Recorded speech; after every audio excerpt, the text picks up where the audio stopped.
Well, Heidi ho and welcome there, everybody. I'm not dead. I'm back. Um, I've just been really very busy lately. How have all you guys been doing? I finally got the vehicle situation handled from our deal with CarMax, which is not a CarMax problem as a whole. We've dealt with them a lot, and you know, sometimes we have issues, sometimes we don't. It's mostly just one particular CarMax location because there's two of them in Kansas City. So one on the Kansas side, one on the Missouri side, and one of them sucks a lot more than the other. But we did manage to get everything solved, and now we have a new vehicle. It's not new, but new to us. Vehicle that will do the things that we need it to do. So that's pretty sweet. Man, I look really washed out. What's going on here? Hang on. Let's take a look at this cam.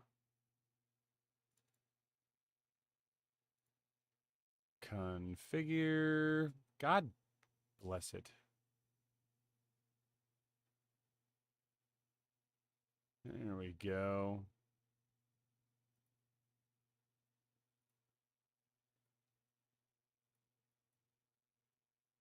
Okay. It keeps like trying to put certain stuff on auto here.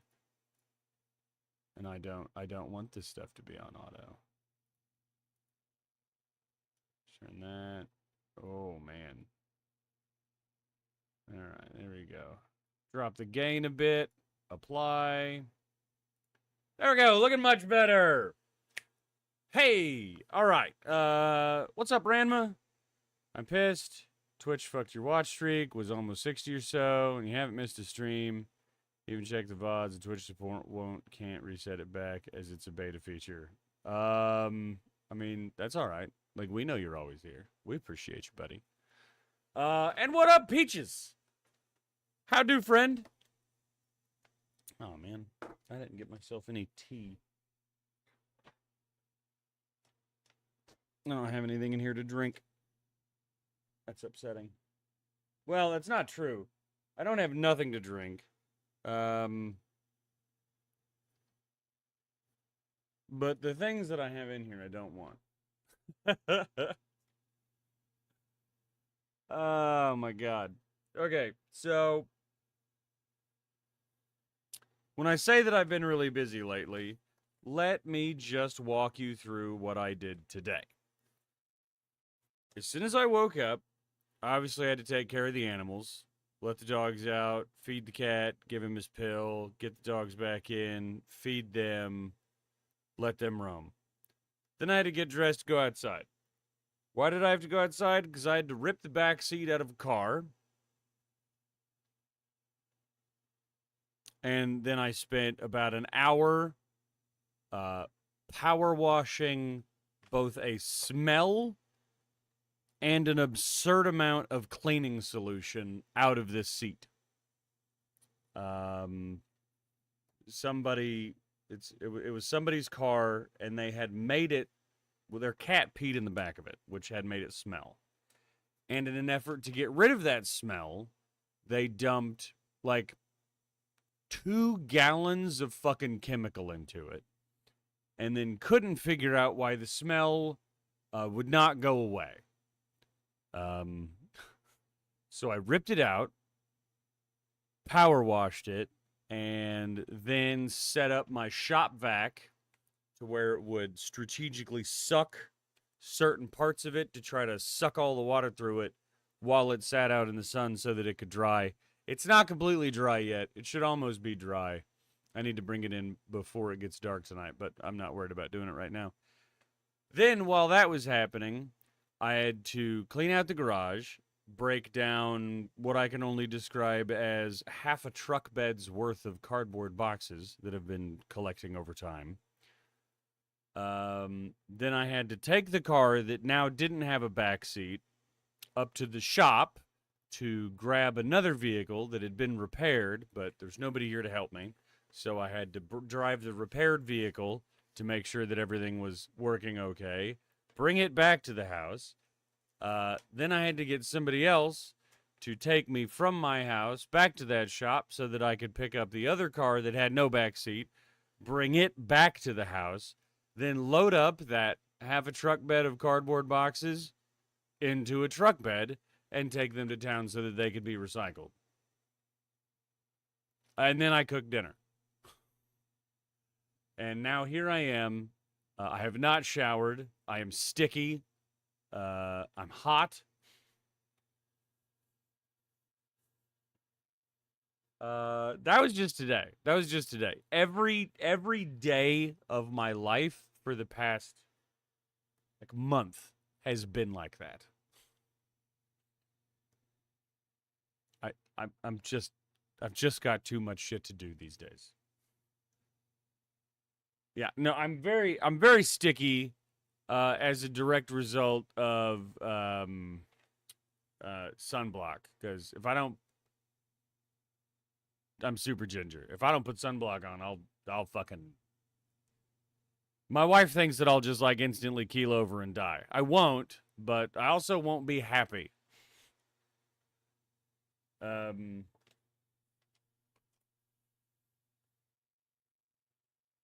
We just had to pay our property tax. So that's fun because that was expensive. And now we've got like registration and administrative work to do. Days have been busy. Friends, it's been busy out here. But, ooh, greasy. But how have you all been doing? Ranma, Peaches, how's things?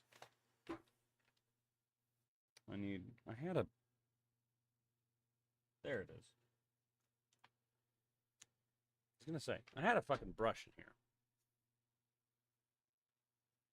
We're just chatting right now. We can chat about anything. Bring up topics if you want to chat about them. I don't actually know that I have the attention span or willpower to play a video game right now. I just want to chat with you all and attempt to be somewhat entertaining.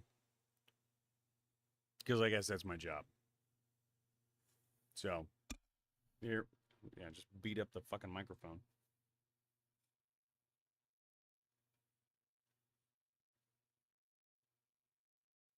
So here we are. There's obviously like some big news that's been going on recently. We could talk about that. There's probably a bunch of small news that's been going on too. We could talk about that. We could talk about no news. I don't care.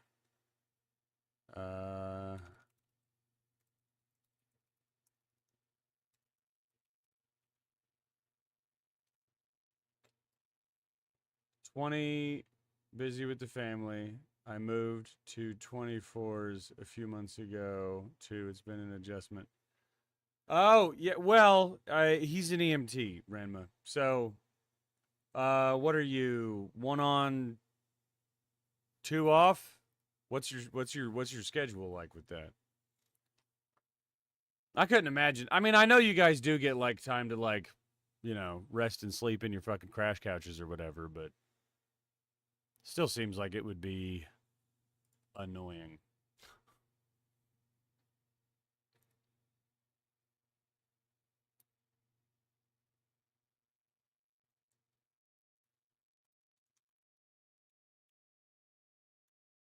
How do you spell Stuttgart?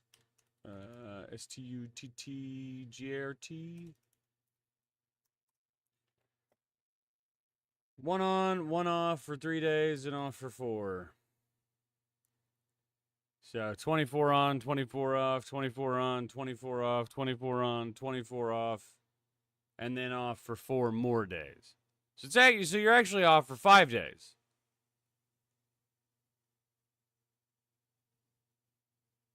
Or are you off for 4? Is it 1 on, 1 off, 1 on, 1 off, 1 on, 4 off? You actually get 5 days off. Well, that's good. Not too bad on the nights you actually get to sleep. Yeah, well, I mean, you're in Eastern Tennessee. I imagine the majority of your job is slamming fucking Narcan into people. Um, at least 30%, probably 30%. Nut. The fact that so many people are trying to like stop the widespread use of Narcan is insane to me. I mean, it's cheap to make, and it's basically a magic bullet for saving people who are having an overdose of a lot of different substances for a lot of different reasons. I don't know why anybody would stand in the way of Narcan. I did hear, where was it? I saw a news report. There was a Narcan, I swear to God, there's like a Narcan vending machine. Where is that?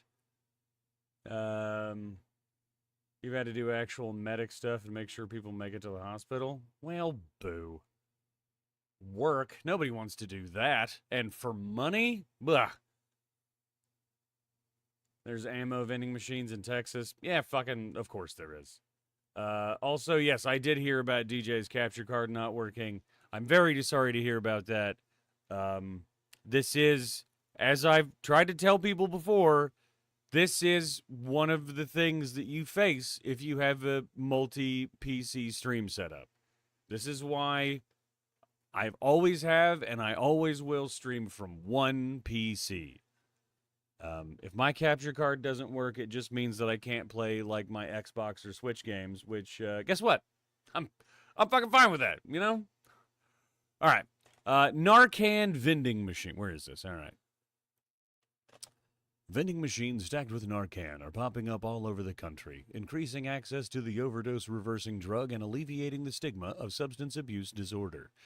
Through state funding, Wayne State University Center for Behavioral Health and Justice, located in Wayne County, Michigan, is installing dispensers in 27 counties throughout the state and county jails and organizations that specialize in harm reduction and recovery. That's good. That's good. I mean, I don't know what you need to, like, get. Is it just money? Like, how do they work? Doesn't say in here. How do Narcan vending machines work? Those people that don't want the Narcan probably want what they think is natural selection to happen. No compat. Yeah, no, it is. It's 100%. Okay, here's what's wild. All right, so there is, a portion of the populace that is wealthy, and they fight really hard. You're pretty wild. Yeah, you fucking are. There's a portion of the population that is very wealthy, and they fight very hard to have sort of a downtrodden working class that limits upward mobility so that they have people to both make the products that they sell and to buy them. The Henry Ford model. But they take the portion of the lower class that they could be using, as a workforce, and instead they just want them to die. And that's insane. I've seen a lot going around about how, like Mr. Beast should not be the one who's trying to change and save our fucking planet. But he is. Mr. Beast is out here building homes and wells for the less fortunate and giving away money and surgeries and genuinely trying to help people who need it. And I know there's a lot of people who say, oh, he only does it for the YouTube fame. Well, I mean, yeah, obviously, you dummy. Like, that's a portion of it. It has to be. Because that's the only way he can afford to do it. He's got to make the big YouTube videos to afford. But, what's he spending his money on?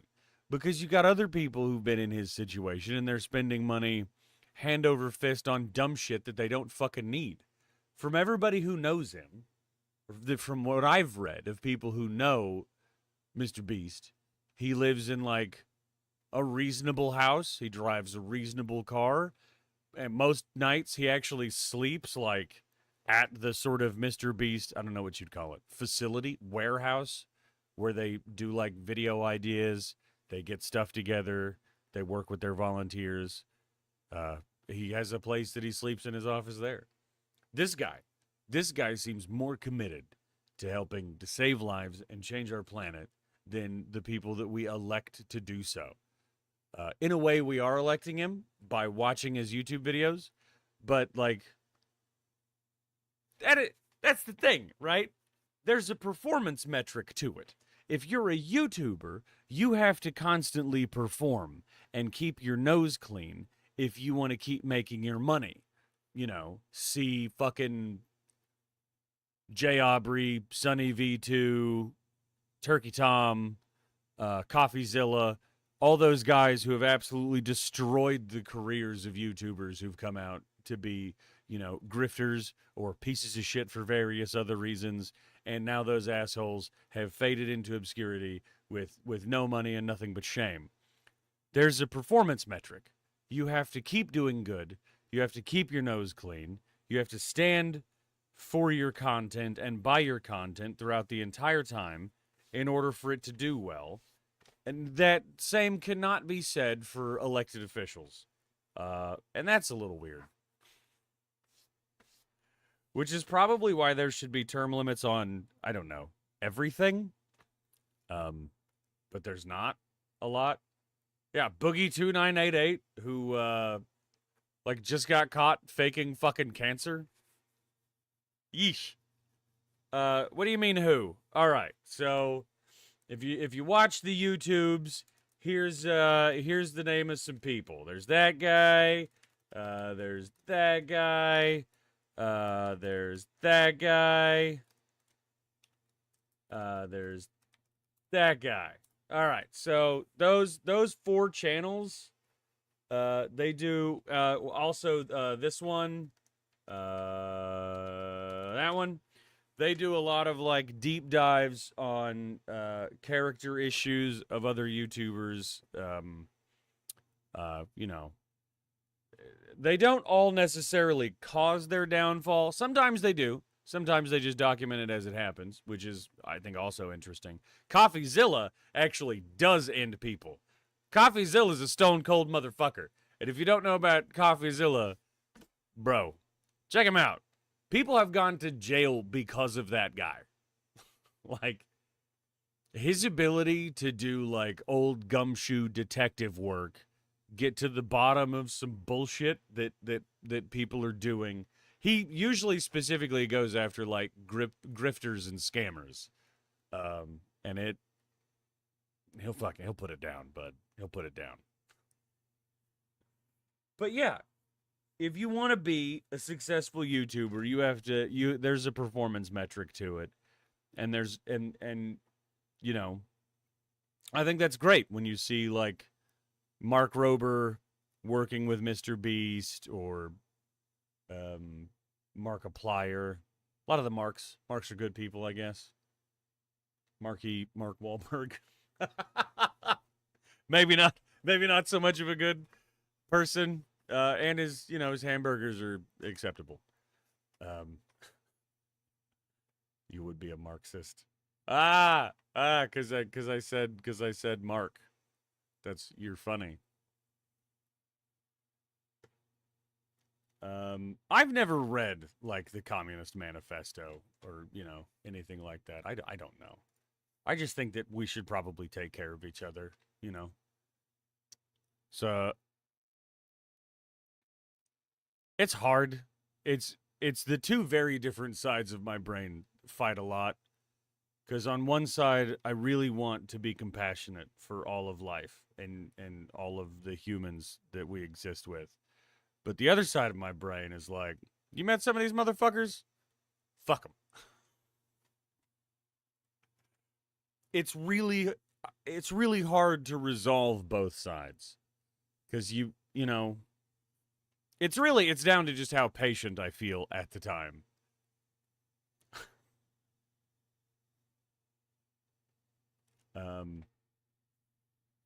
And I've been working on it, man. I've been trying really hard to be like more patient and forgiving lately. But then, you meet a motherfucker selective hatred. Yeah, but I don't, I don't want to be filled with hate. It's exhausting. All right, being full of hate is fucking exhausting. So I don't really want that, and I also don't want to put that energy out into the world because I don't want it in my world. You know, I obviously here I am sitting in front of a camera. I crave love and attention, but I sort of think that all people do. And I sort of think that all people probably need love and attention. I know I do. So I try to be a better person who's willing to give out that love and attention and affection to the people who need it. But then sometimes you meet a motherfucker. It's tough. It's tough. We live in a tough world, man.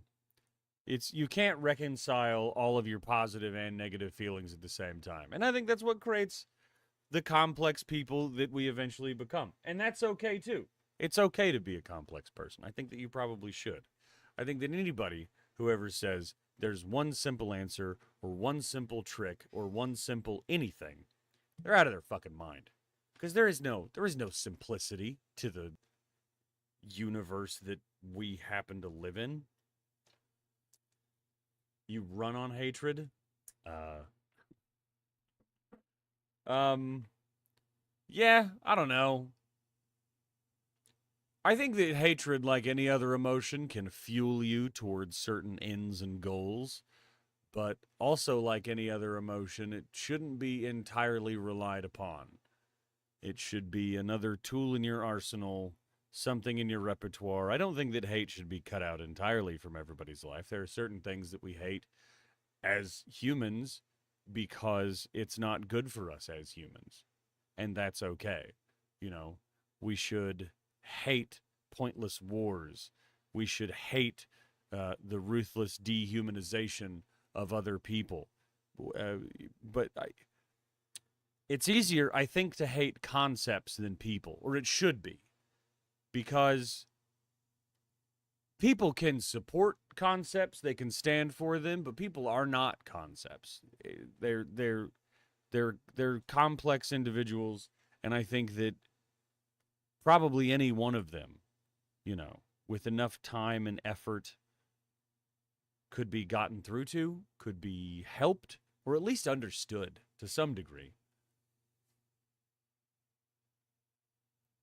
I'm fueled by caffeine and hate angry cops. Do you deal with angry cops a lot? Also, I'm pretty sure your chats are supposed to be showing up behind me, and I don't think they are. Hang on a second. Let's hit this button. Did that button do anything? Hello? I'm not sure. What's going on with my green screen? That would be my dog. Hachi, what are you fucking doing? I need this to be here for work. What are you doing? Can you go be cute somewhere else? Because you're kind of fucking up the vibe. He's just chilling there.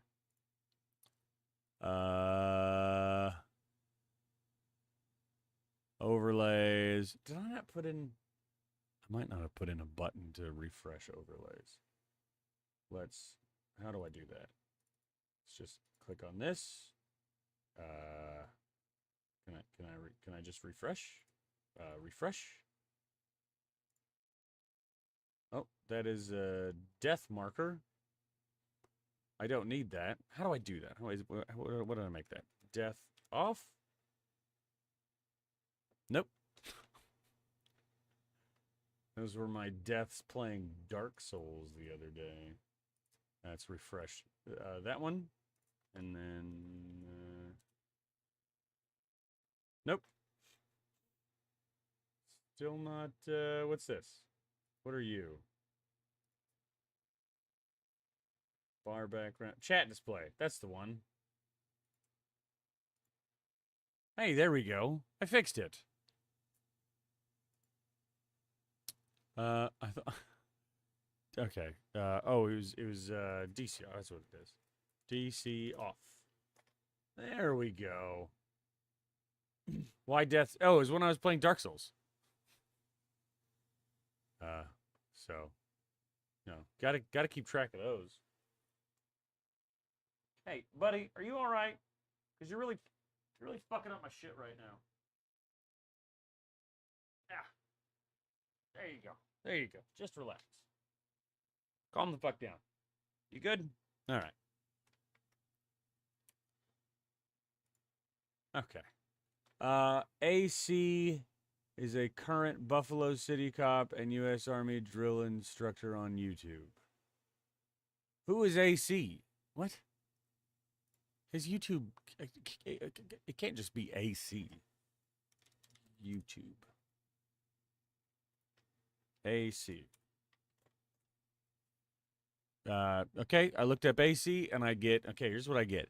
Air conditioner, AC/DC Thunderstruck, AC/DC Let There Be Rock, Highway to Hell, Hotel AC, compressor only, white noise with black screen, 10 hours. How to install Mr. Cool, 18,000 BTU AC in just one day. AC Angry Cops. Angry Cops. Okay, are you saying but you said you hate Angry Cops. So you're not a fan of this YouTube channel. The Angry Cops YouTube channel.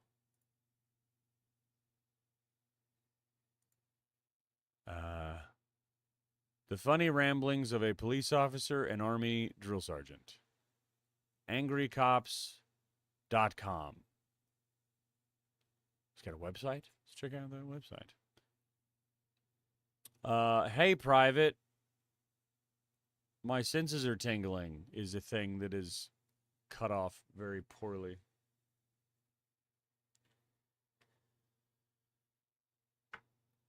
He has merch. All right. Angry Cops, fueled by caffeine and hate. There you go. Clean shaven and misbehaving. All right.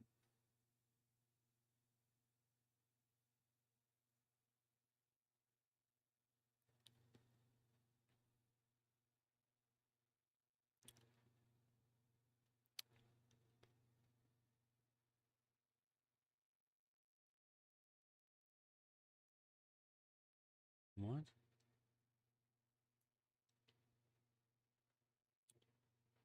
Oh, sorry. I missed you up there when I was trying to get the chat up here working.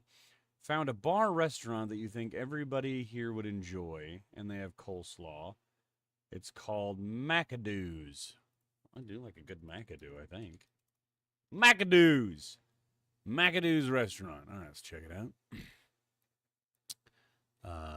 McAdoo's. You get to keep the beer glass, shot glasses when you order drink. That's pretty cool. McAdoo's. Find a location. Is there a McAdoo's near me? I'm going to go with probably not, honestly. Oh yeah, no, this is very much an Appalachia thing. Most Northeast is just west of Washington, D.C., sort of follows the Appalachians down to the west, where you got Boone and Kingsport.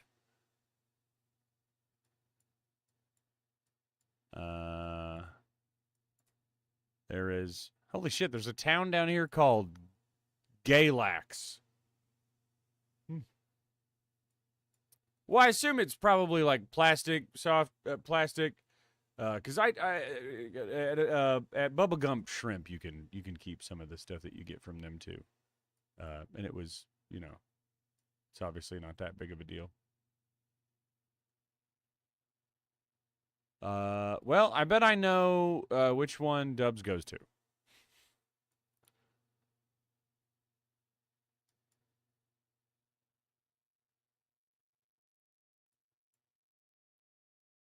Next time we come down there, we'll have to go.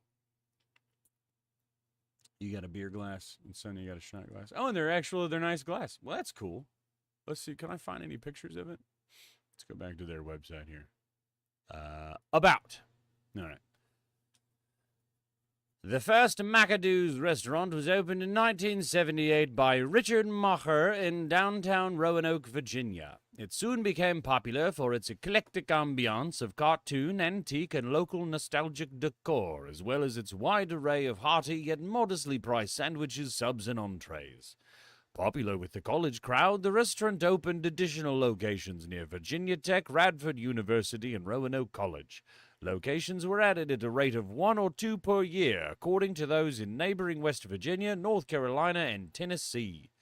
McAdoo's just recently opened its newest location in Winchester, Virginia. The already lengthy menu has been changed and expanded over the years, and several events have grown in popularity, such as the McAdoo's annual St. Patrick's Day party and the McAdoo's Halloween party. Loyal customers have made McAdoo's part of their own traditions as well. See you at the Do's. I mean, sounds nice. Let's take a look at this big menu. Big menu. Appetizers, we've got bang bang shrimp. Hang on. Can I do a thing here?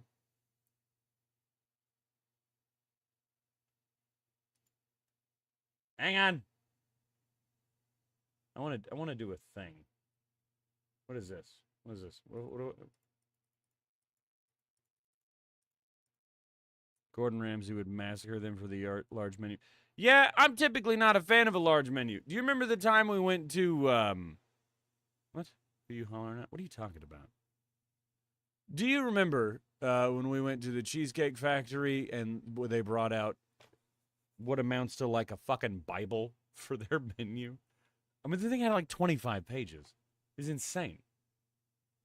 There's no way the food is that good if there's that much of it.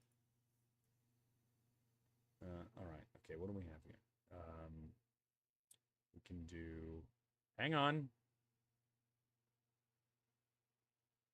Can we do it? Yeah. How about just a display capture? Oh, I haven't added one yet. Okay. All right, hang on.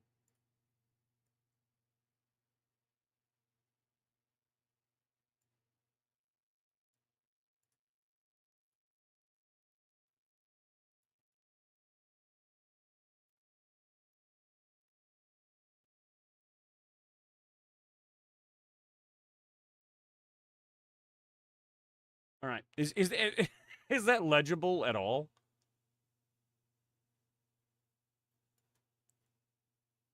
I need to pop this out. A full windowed projector. No. I need a windowed projector. The whole thing.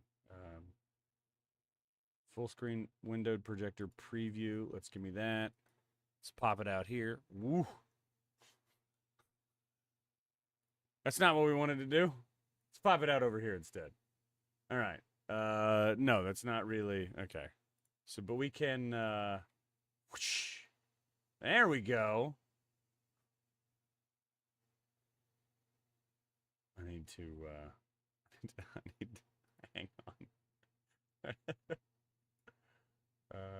I'm trying to do something here, but I'm a little dumb, so it takes a second. All right, there we go. Okay, now if we get a full screen projector, there we go. Okay. All right. Yeah, there we go. That's not too bad. We could read that a little bit. Yeah. All right. Bang. Hey, look at this. All right. So we got Bang Bang Shrimp. Sam Adams beer battered shrimp coated with Bang Bang sauce, garnished with Asian crisp noodles. I don't know what the fuck Bang Bang sauce is, but I have had like shrimp Bang Bang like stuff before. It's pretty pretty good.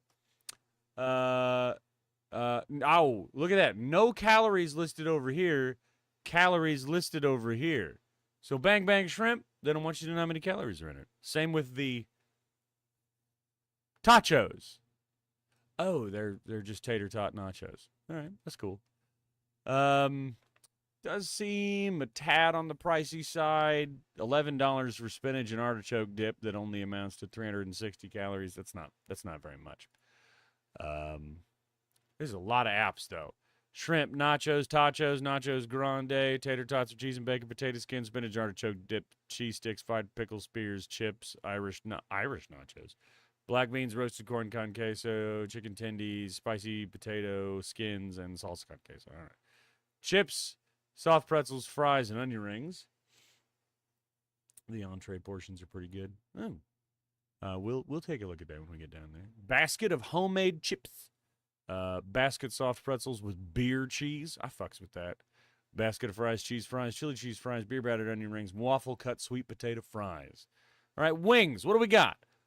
Buffalo hot, teriyaki, sesame ginger, hot honey barbecue, spicy Thai contains peanuts, sweet red chili, sweet baby Ray's honey barbecue, mango habanero, Jamaican jerk served with dipping sauce and celery.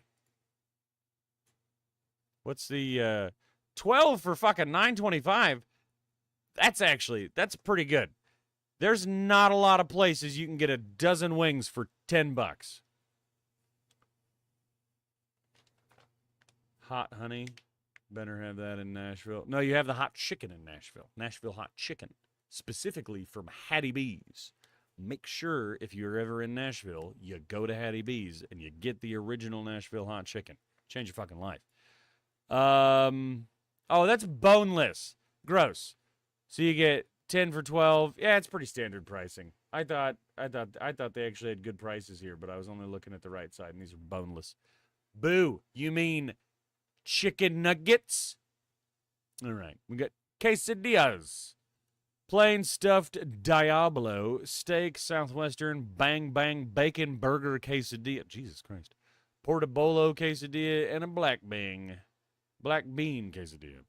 Burgers and hot dogs. Bacon cheddar burger, cheeseburger, classic burger, bacon egg and cheeseburger, Blues Brothers burger, boomer burger, mushroom burger, Wild Bill burger, and gourmet dog. And these do look like fairly beefy burgers. They're 1,500 calories. What is, how many calories in a quarter pounder with cheese?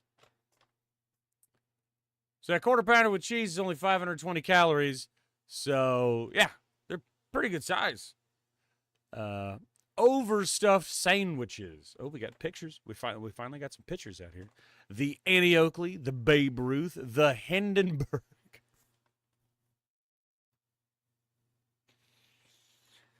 Oh, the humanity! The Hindenburg serves four. I feel like the Hindenburg served more than four. But, you know, fuck do I know? Okay. Honeymooner, Johnny D, Barnyard, Julius Caesar, Little Italy, Big City Jazz, Betty Boop, Big Daddy, Bobagger, Bobager. Hydrogen gas is badass. It can be. Little Italy Lone Ranger, the McAdoo. This is their sandwich. All right. Roasted turkey breast, ham, melted Munster. Oh, Munster cheese? That's good. Melted Munster cheese, coleslaw, tomato, and mayo served hot on a Kaiser roll. I actually kind of fucks with that. Sounds good. The McAdoo Flyer. The McDuffie, Bonnie and Clyde, Brooklyn Bridge, Bronx Bomber, Mona Lisa, Packard, Burlesque, Captain Hook, Pendleton, Carpetbagger, Ragtime, Ricochet, Rabbit, Chicken BLT, Chicken Cordon Bleu, Stogie, Sherlock Holmes, Coney Island, Tippecanoe, Cowpoke, Titanic, Tonto, Custer's Last Stand, Dietrich's Delight, Diamond Jim, Dr. Watson, Turkey Trot, and Uncle Harry, and The Godfather. Actually, it's quite a, yeah. There's clearly a sandwich place. Oh, shit. But I haven't even made it to what you guys can't see yet. Clubs and Rubens. They got a whole section just for Clubs and Rubens here. The McAdoo's Club. The Reuben. Tippecanoe and Tyler 2. Ziegfeld's Club. Pastrami Reuben and Turkey Reuben. Yes. What do you want, kitty? Well, come here. Do you want to come here? No? You can come here if you want to. You don't have to keep shouting at me. Hi, Monster. Nice to see you're still just sitting here being a good boy. Mom's on her way, and then you can bother her instead of me. Wraps.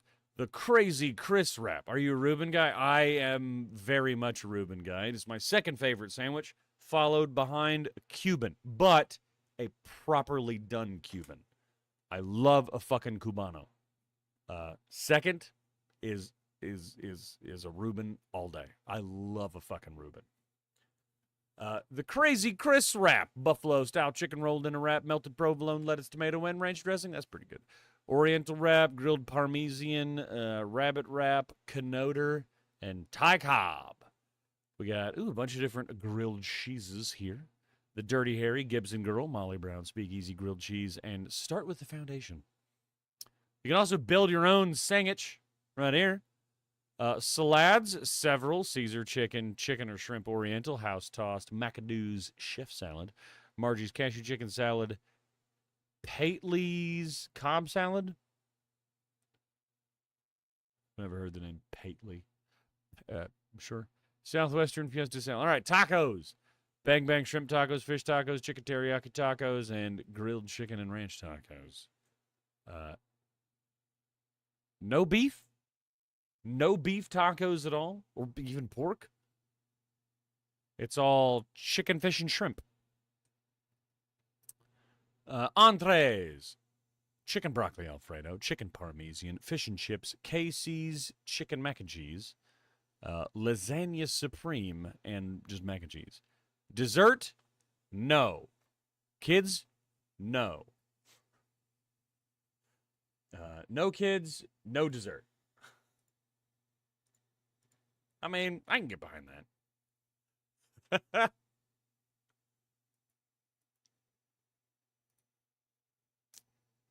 I'm pretty sure they have both of those. Kids and dessert?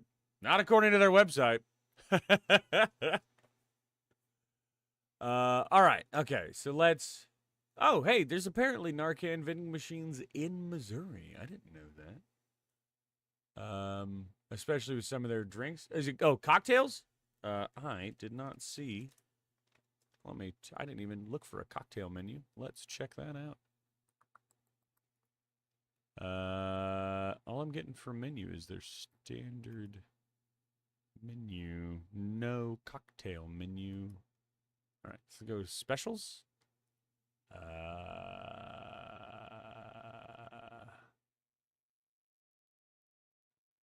Oh shit! Thursday and Sunday is fucking 39-cent. Oh, boneless wings. Fuck, nobody wants goddamn boneless wings. All right. News. They have job openings. I don't see a cocktail menu. Well, I can tell you what Wednesday is. Let me take a look at the specials here. Wednesday is Mexican Fiesta Feast. Any of the following menus are $7.95 all day, all night on Wednesdays. Quesadillas, nachos grandes, tacos con quesos, spicy skins, and southwestern salads.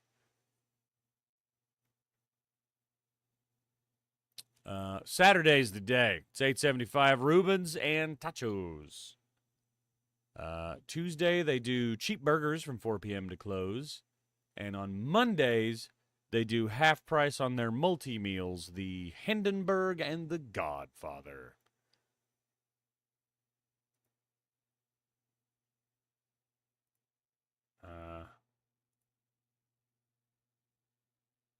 What is this?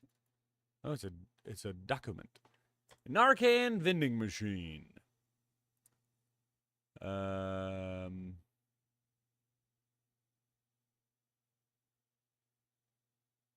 How it works. There is a vendor coupon next to the machine. They take the coupon and insert it into the machine, just like you would if it was a soda machine, and you insert your dollar. We are able to keep track by counting the vendor coupons or how much it takes to refill the machine. There is an educational handout and how to use Narcan next to the machine. For the last 2 weeks, there have been 77 Narcan distributed from the machine. Currently, there is no limit on how many you can take. So it's $1.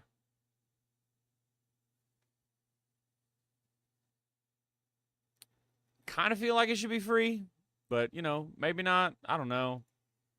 Got to make money, I guess, but I don't know.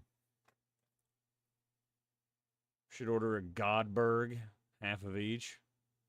They weren't even the same kind of, what were they? I don't think they were the same kind of meal. It's, what was the Hindenburg? It was something. Where was it? The Hindenburg is an overstuffed sandwich. Here you go.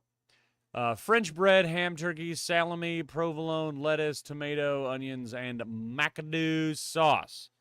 And it is 4,000 calories. So it's just sort of a sandwich. And the Godfather was somewhere.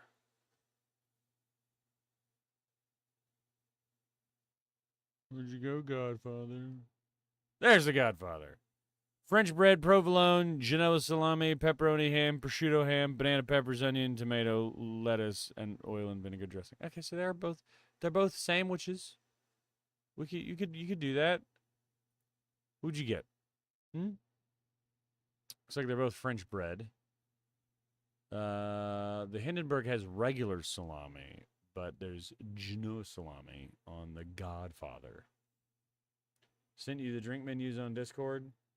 Oh, all right. Hang on. My God. For what? The drinks menu?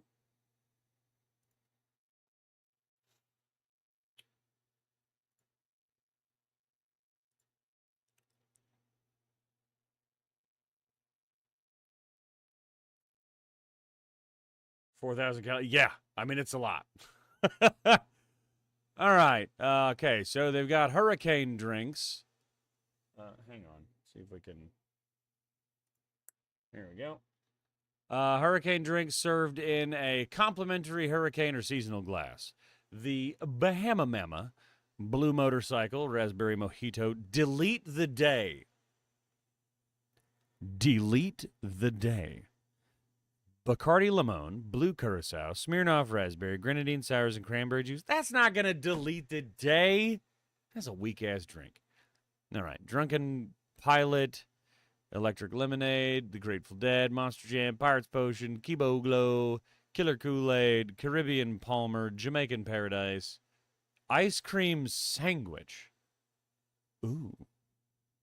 Dark creme de cacao, vodka, sweet cream, and Oreo cookie frozen together. Oh my. Macadoo Madness, frozen creamsicle, strawberry daiquiri, and pina colada. See if we can. Bang. All right, that works. All right. For the shooters, we've got the Gator Bite, Starry Night, Pineapple Upside Down Cake, Royal Flush, Girl Scout Cookie, Scooby Snap, Fun Dip, Jamaican Lollipop, Chuck Norris, Georgia Peach, Washington Apple, Red Devil, Kentucky Thornbush, Kamikaze, Woo Woo, AP's Lemonade, Lemon Drop, Dragon Kiss, McAdoo's Punch, and Watermelon. Serves 4, so about 1,000 per serving. That's what it says it serves for, but I mean, it's just a big-ass sandwich. If you think I couldn't eat that big-ass sandwich all by myself, you got another thing coming, bud. I can do it. I'll bet.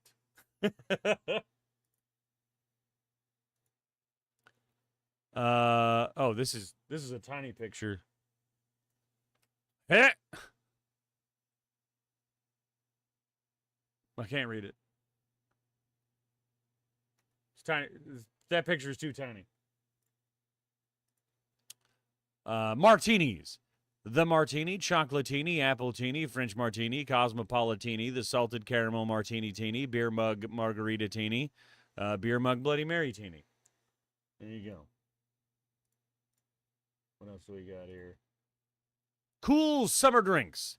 Passionate cider, orange crush, ruby paloma. I do love a good paloma. Tropical margarita, French toast shot, banana boat, and fun dip.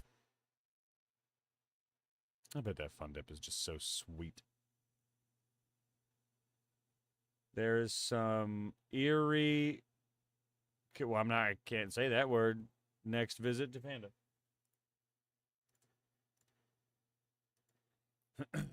The tiny picture has wine and then basically a Moscow Mule, a gin mule, and a bullet bourbon mule.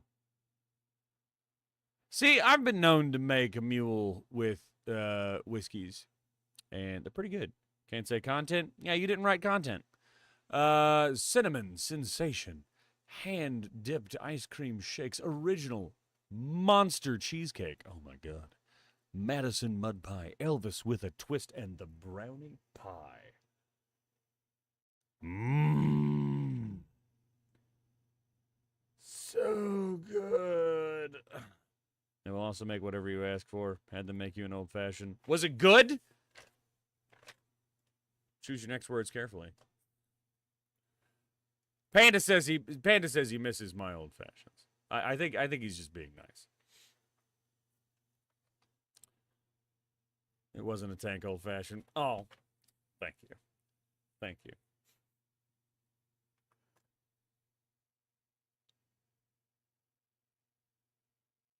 I mean, I've been known to make a good drink or two, and I always test them out on myself. As a matter of fact, I made an old fashioned the other day with a very, very interesting liqueur that most people probably have not had. Let me see if I can find it here.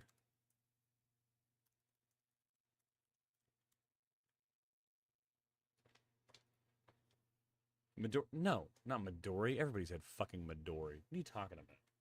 You're a goober. All right, here we go. So, the liqueur is called Benedictine. I don't know if you can read that. Let's do a quick whap. There you go. So, the liqueur is called Benedictine. It has been made in the same, like, monastery in France forever. Yes, Benedictine as in the monks, as in the monks make it.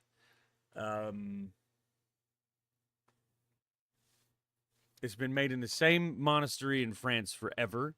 It's super old, very tasty. The Dom liqueur, it's so hard to describe the flavor.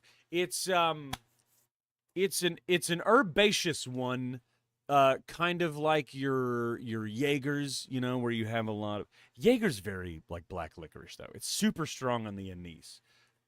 And there's a little bit of anise in Benedictine, but not a lot. But it is very herbaceous. There's lots of other herbs in it that give it. It is, I would say, almost a medicinal flavor, but it's still. Don't get it twisted. It is full strength. It is the same alcohol. Hang on. It is the same alcohol. The black licorice flavors from anise. Yeah. Star anise. It's the same. I was gonna go get my bottle, but my dog is still laying behind me. So just remind me, and I'll go get it later. After my wife gets home, she'll get here, and then he'll leave, and then I can go get it. It's a bit medicinal, almost like a Jaeger. How many liquid cocaines make you feel it? What? Is that a? I've heard of that drink. I don't think I've ever made one. Liquid cocaine. Okay. According to this, liquid cocaine is peach schnapps, amaretto, SoCo, and pineapple juice. Okay. That sounds really fucking good. And it's the little one that is currently laying behind me. He's sleeping, so I can't say his name or he'll wake up. He's a very attentive boy. But yeah, so Benedictine, it's herbaceous and kind of medicinal, but it's still a full strength liqueur. And it has a very strong presence. And I thought that it would be interesting to turn it, because it has a little bit of sweetness in it already. So I thought it would be interesting to turn it into an old fashioned, because it is an old liqueur. I thought it would be interesting to turn it into an old fashioned and hold the simple syrup Still go in with your Angostura bitters. Still go in with your orange peel and zest, and still use your big ice ball for chill. And you can also add a cherry if you want to, because some people add cherries to old fashions. I think that they're wrong and that you shouldn't do that, but you know you can. I also have a cocktail smoker. I've not smoked the old fashioned that I made in the Benedictine, but I kind of feel like I should. That might add something to it. But it honestly, on its own, it wasn't bad. It's just I don't think it's the right drink for Benedictine. I've been trying to find what would be the right drink for me to just make, but use Benedictine instead of something else. But it has a really interesting flavor, so that's hard to do. I have considered swapping it for. Oh, ads incoming. Ads are happening. We'll keep talking and see you guys back here in a few seconds. I think that what I could do is make a Negroni, because I do love a Negroni, but they are a bit on the bitter side because, you use vermouth and Campari. I don't know how gin would mix with Benedictine, but I have toyed with the idea of swapping out one of the three ingredients of a Negroni with Benedictine instead. Maybe the gin, honestly. Because it's still a full-strength liqueur. You could probably make something very, very tasty with it, Because then you just add the Campari and vermouth, but there's already a lot of natural sweetness and flavor in the Benedictine. I might try that. I might do that. You want to try slow gin? Why are you still here? Oh, the ads haven't started yet. There they go. I'm familiar with the phrase slow gin, but I don't know what it is, so let's take a look. Slow gin is a... I'm still here. Yeah, I know you are, because you pay me. You pay me to still be here. Even though the advertisements are playing now, per that thing up there that says that. Slow gin is a British red liqueur made with gin and blackthorn fruits, which are the drupe fruit of the Prunus spinosa tree, which is a relative of the plum. Ooh, I do like plums. As an alcoholic drink, slow gin contains between 15% and 30% alcohol by volume. That's low. That's really low. However, European Union regulations establish 25% ABV as the minimal alcoholic content for the blackthorn beverage to be a slow gin.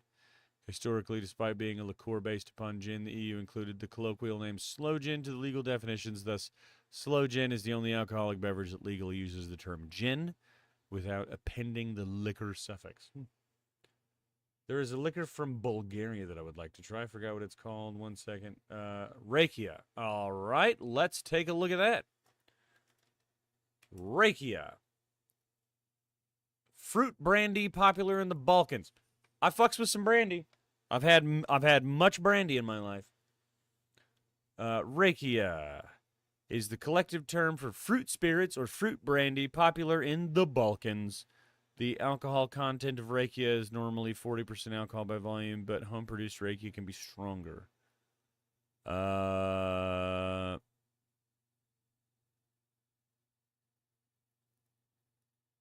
way that I'm reading this here, it's just like a really strong brandy. Hey, welcome back. Welcome back from the ads.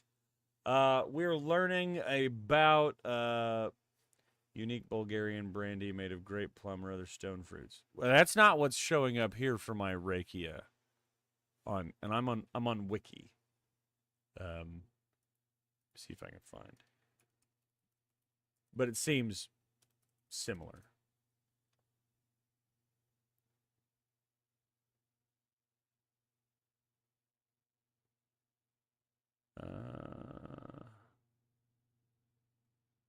Yeah, it seems similar to what I'm finding here. And it does sound good, if I'm being honest. It sounds like an advanced soju. Because I do love me some soju. But, you know, it's very flavorful, stronger than you'd imagine. You kill 4 or 5 bottles of soju, then you go to stand up, and you don't. You don't stand up. Yeah, okay, all right. So actually, I can sort this by country. Let's take a look here. We've got Albania, Bosnia and Herzegovina, Bulgaria, Serbia, Croatia, Turkey, North Macedonia, Romania, and Moldova, and Greece. So we'll go to Bulgaria. All right, Bulgaria cites an old piece of pottery from the 14th century in which the word rekia is inscribed. The inscription on it reads, "I've celebrated with rekia."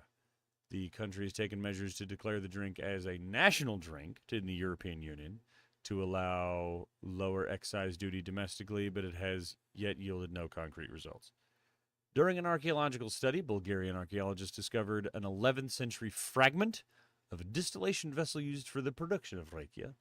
Due to the age of the fragment contradicting the idea that rakia production only began in the 16th century, some historians believe this indicates that rakia did originally come from Bulgaria. Okay, look at that. Mixed soju and beer. It's a fave of college folks in South Korea. Well, not just any beer, specifically some of their beers. Although I have to imagine it would go great with the Tsingtao or a Sapporo.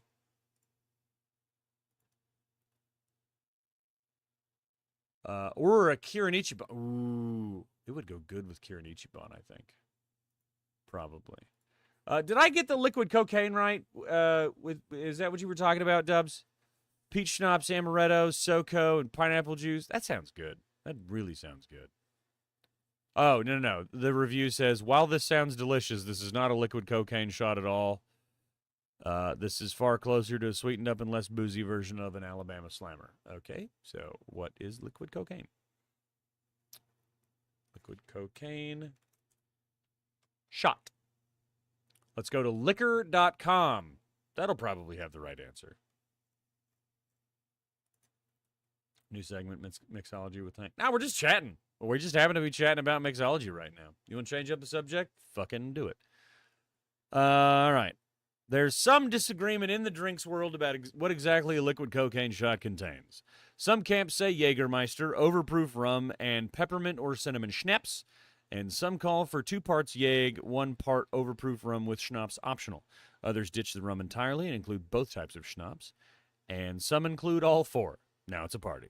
We've seen versions calling for 1.5 ounces of each, mixing it up with ice and calling it a full-on cocktail. Make it however you want. The recipe below is merely a starting point. Out of one type of schnapps, use the other. Not a fan of cinnamon? That's what peppermint's for. Enjoy both? Use both. Don't like either? Double the Jaeger, add the rum, and call it good. Jägermeister is the only constant and truly required element, and despite its bad rap as a party shooter, probably not least because of this very shot, it is a truly delicious bitter liqueur that plays well with a surprising number of flavors. Rumpelmints, well, there's your peppermint schnapps. And Jaeger. Yeah, so it is requiring Jaeger. Rumpelmints, I think that's just overproofed fucking peppermint schnapps, isn't it? Because it's 101. It's 101, isn't it? Let's take a look. It's 100 proof. Yeah, I'm familiar with Rumpelmints. Yeah, I've had much of it. Yeah, it's 100 proof. I thought it was 101, but it's 100 proof. So that's an overproofed schnapps, and then if you also add 151, which is the other thing that they want you to add into it, so it's Jäg, 151, and 100 proof peppermint schnapps. Jesus. I mean, I'm a professional, but I assume that would get to me after a while. There is going to be a bit of mixology, though, because my wife is, I think, about here. Let's take a look at when she left work. Yeah, she should be getting here anytime. I'm going to go make a Negroni, but I'm going to use Benedictine as a base. We're going to see how that turns out, because I have been wanting to do that. You enjoy the mixology? I love mixology. Okay, no, I don't enjoy mixology. Mixology is that weird shit that people do where they bring out eyedroppers and they're like, this is the essence of a plant that only blooms once every 23 years. And they wear suits and ties and they've got twirled handlebar mustaches and they're just douchebags. All of them. I hate them. I like mixing drinks. I like bartending. Just bartending, not mixology. I'm not a mixologist, but I am a pretty good bartender. How's Maui doing? He's good. Yeah. I mean, he's, probably sleeping on some tile in the house somewhere right now because that's what he does. Because he's covered in fluff from head to toe and it's fucking hot out. So he sleeps on the tile so that it sucks all the heat out of his body. um, all right. Well, I need to go stir dinner anyway, and the wife is bound to be here in just a few moments. So I'm going to go ahead and take a quick break, chat. Get up, stretch your legs, drink water, change your socks. Go make yourselves a drink of your own. But come back and hang out with me. Please?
All right, I'm back. My wife still isn't home yet, so should probably make sure she's fine.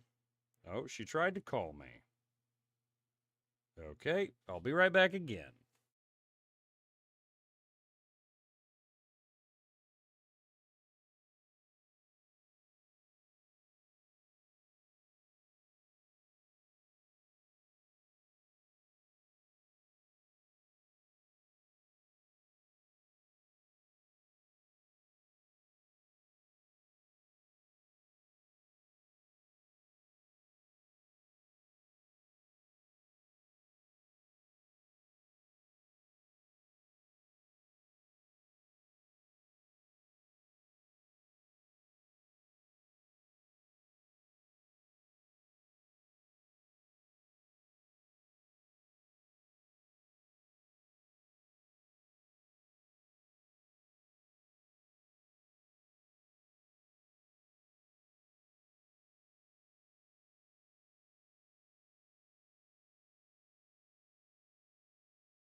All right, sorry about that. The wife is driving my car today, which is a Mini, for those of you who don't know, and apparently she almost got ran the fuck over. But she's safe, so is my car, and she's on her way home.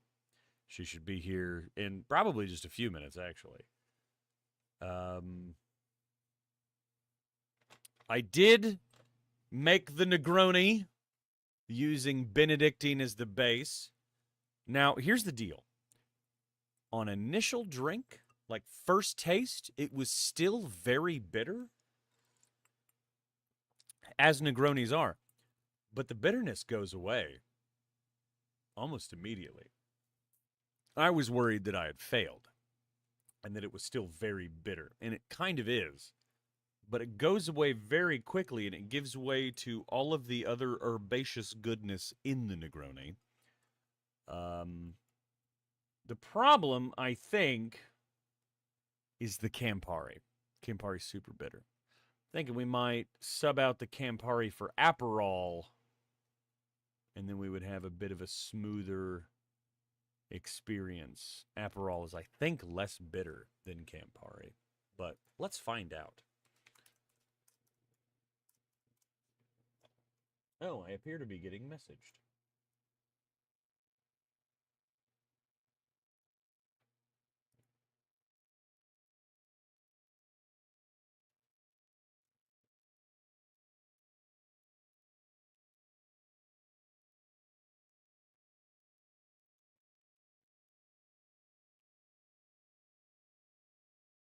All right, we've been listening to this for a while. Let's listen to something else.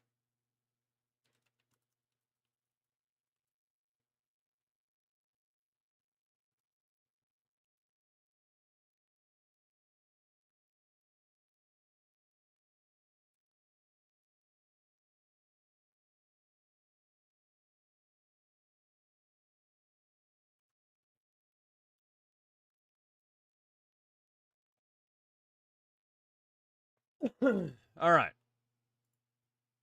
I thought I very specifically told you guys to come back and hang out with me. God damn it. All right, Aperol. What is it? Well, you can find out on Aperol.com. Look at that. Oh, I have to put in my age.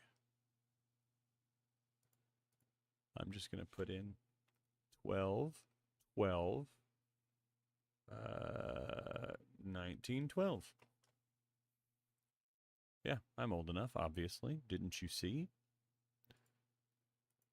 Okay. What the fuck? This website is interesting. There's a lot going on here. It's very bright colors. Something called an Aperol. Aperol is it's a mixer. Look, see, it's this stuff right here. This is Aperol. You can get that almost anywhere.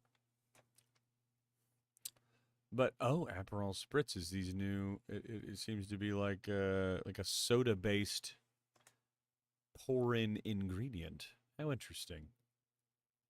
Aperol is an aperitivo drink that stands out for its beautiful light orange color and its delightfully bittersweet flavor. Yeah, so it is. It's a little bitter as well, but it's supposed to be less bitter than Campari. I've never used Aperol. I've used Campari a lot. And everything that I use Campari in, it always comes out really bitter. And so I always think to myself, what should I use instead of Campari? And everything that I find says use Aperol. It does look nice. It's got a very good color. The very red color that you see coming from this, the Negroni that I have right now, that's from the Campari. So this is Aperol. There. This is Campari. They also have their own fucking webpage. All right. So we're still going to do 12, 12, 19, 12. There we go. Technical cookies only. And all right. So yeah. So you see the difference? Campari's gone very red on their website. These look like the same websites. Are Campari and Aperol made by the same people? I mean, look at... This is the same website. Okay, we have to do research now. We have to go to Wikipedia. All right, so we have to go Campari. No. The drink, not the fucking people. Aperol? Let's try that. All right. There we go. Manufacturer, Campari. So they are. They're owned by the same fucking people. So Aperol is just the less bitter version of the same thing. I guess that's why the color's lighter. That's why it's orange instead of red. I get it. I get it, and I'm here for it.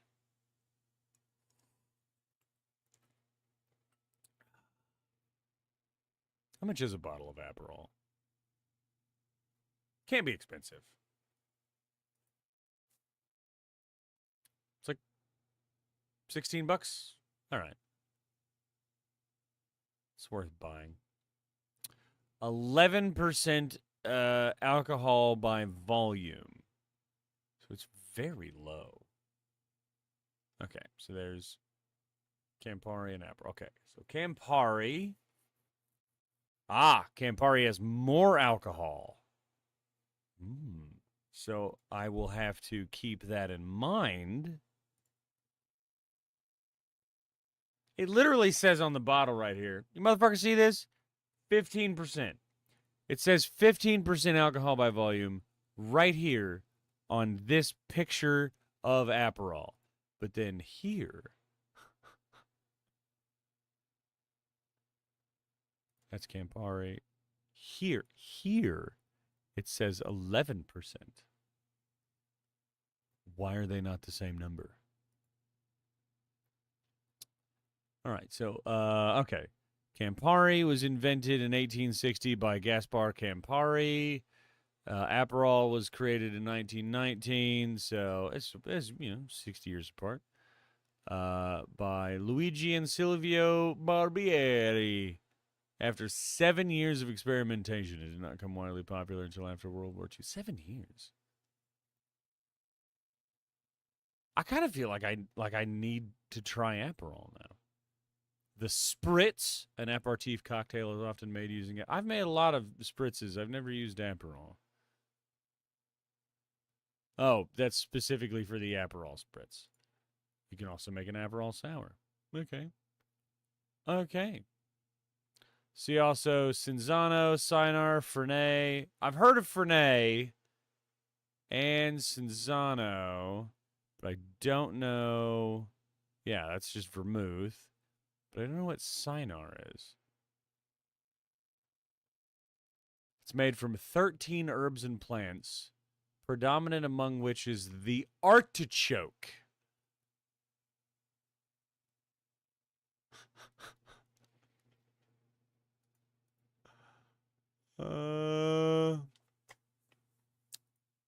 Hmm.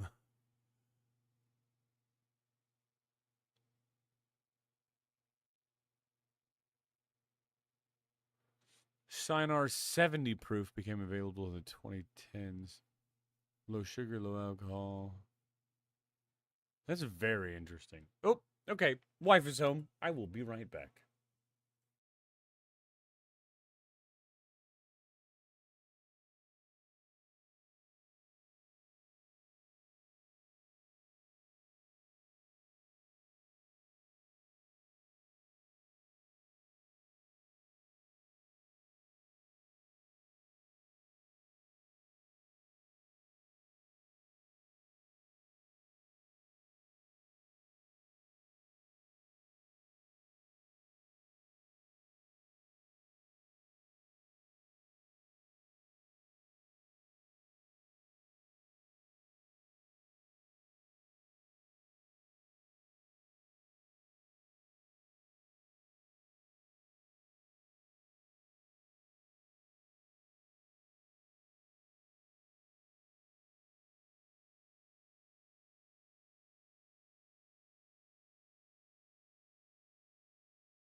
There we go. Hang on. Get these on. All right. Hello! Hi, Panda. Hi, Red Mage. Sorry, I had to go. I had to say hello to my wife, and I had to get dinner. I made chicken, bacon, ranch, mac and cheese, which is pretty tasty.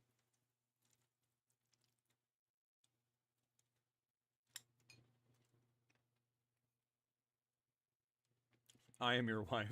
All right. I don't think that's what my wedding certificate says, but you know, who am I to correct you? How have you been, Panda? How have you been, Red? How goes your second move?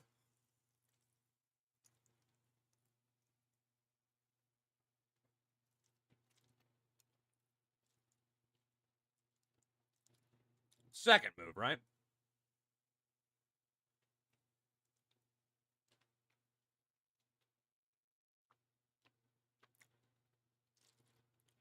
Throw it in the microwave for 30 seconds and the cheese melts.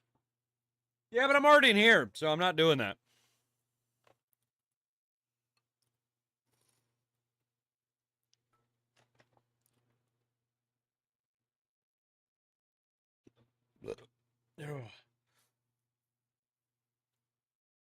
All moved in. Wife and kid are back home in Ontario until the 31st.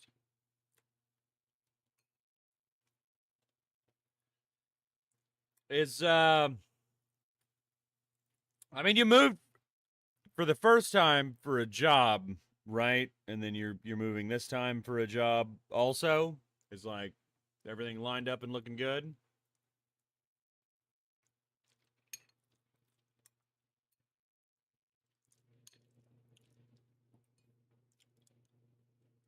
I'm not doing shit. Set up the PC in the kitchen so the wife doesn't get mad at me for being in the office.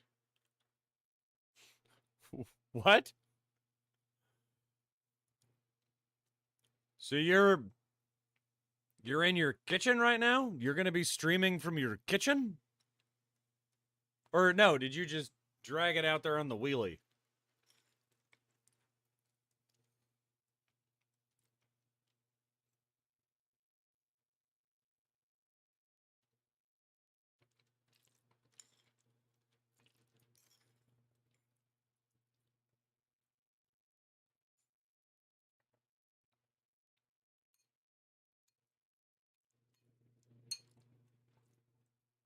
Well, you can't have the wives being mad now.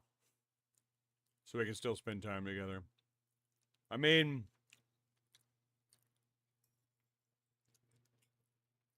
women, am I right?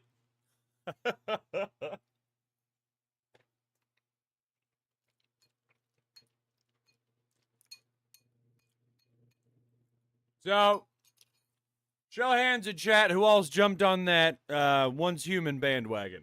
I assume everybody's fucking playing that. Oh, hey, where are the Honda seats? I don't see them. In the Honda. Don't worry about it. I got it handled.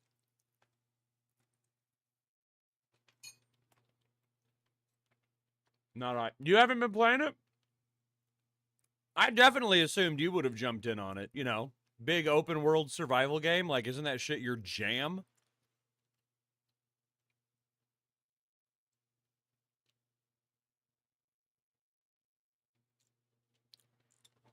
Playing First Descendant. Is that out? I looked at that one because I thought it was going to be quite good. I thought it looked somewhat Destiny-ish. I didn't think it was fucking out.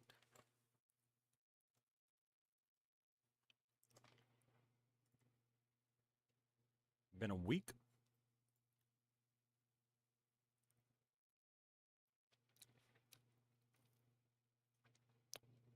Yeah. Okay.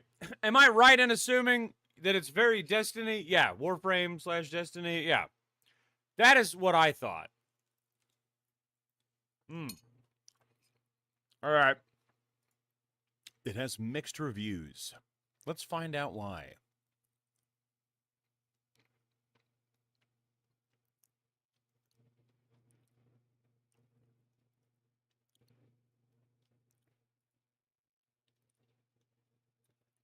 People seem to be complaining about the grinding loop.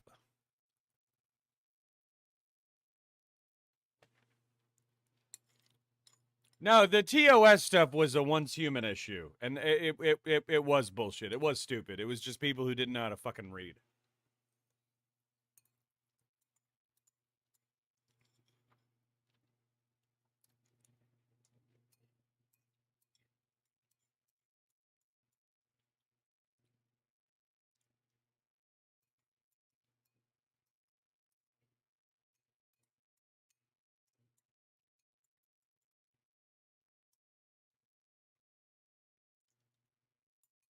Oh my god.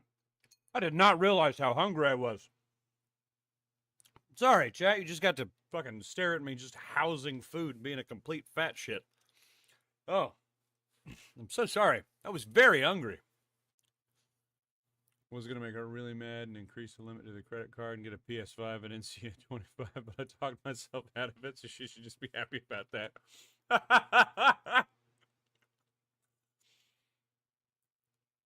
At least you can get PS5s now. Okay. So let's read some negative reviews here. I wouldn't recommend this game to a casual player because the grind is too much. The terms of service is stupid. Everybody thinks they're lawyers with these terms of service now, and it's ridiculous. Everything in game is earnable. All of it, everything. Like if you wanted to, you could pay $0 extra. Because I like that. If it is ridiculously grindy to get there, that does suck a bit. But, you know, minus cosmetics. Ah, see? See? That's not everything. That's not everything. Are there still like a lot of good cosmetics though? All right, hang on. Checking my. You write down whatever you want. I'll get to you in a second. All right. Terms of service because I'm a lawyer and you're stupid. A PvE game that requires you to install 2 anti-cheats to play. Really? Were there any PvP modes? Because if so, why the fuck would you need 2 anti-cheats?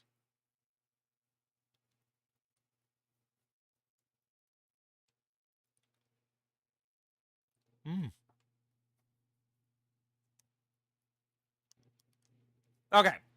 Here's a negative review with 55 hours on record. So this is going to be a good review. All right. Quote, it's a shame. The gameplay is surprisingly solid. It is a fun, dynamic looter shooter. Unfortunately, everything else about the game is awful. The story, writing, and voice acting are all terrible. But that kind of thing I can forgive if the gameplay is good. However, what I can't forgive is the way the end game is designed. The end game grind is a nightmare. It is overly grindy and convoluted as can be. They have sabotaged their own game design in order to implement a super toxic monetization scheme. They want players to feel frustrated and confused so that they are incentivized to pull out their wallets in order to improve their experience. Shame on the managers and executives who are abusing the talents of some obviously decent developers in order to try to trap their customers in microtransaction hell. Does that sound, how's that sound compared to your experience, Red? This guy's got 55 hours, and that's what he said.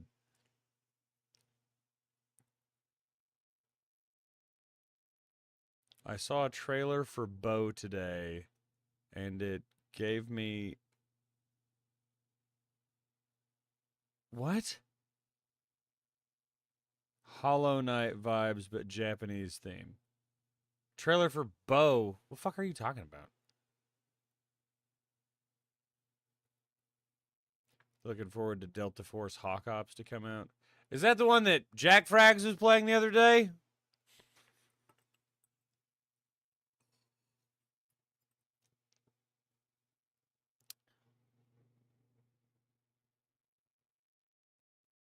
Okay. Ooh, this guy wrote a lot. And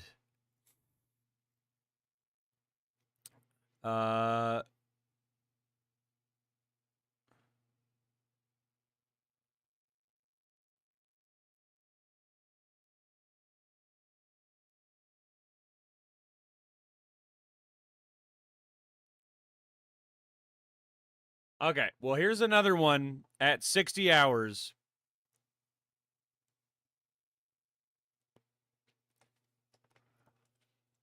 Yep, I shouldn't need a YouTube video to tell me how to play a game I already bought. You know?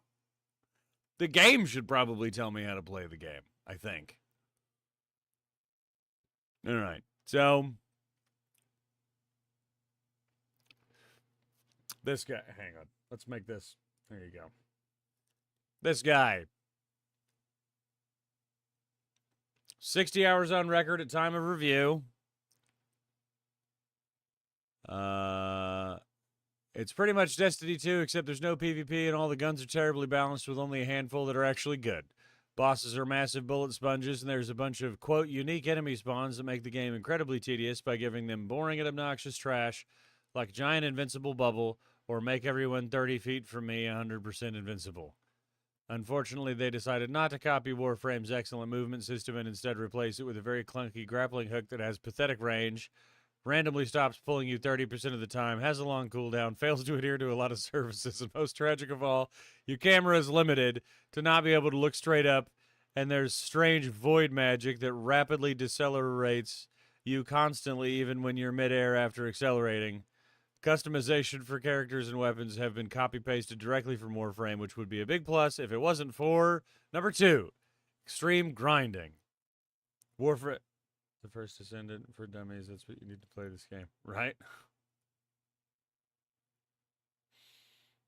Warframe has a saving grace when it comes to its grinding, whereas you can buy what you want with platinum.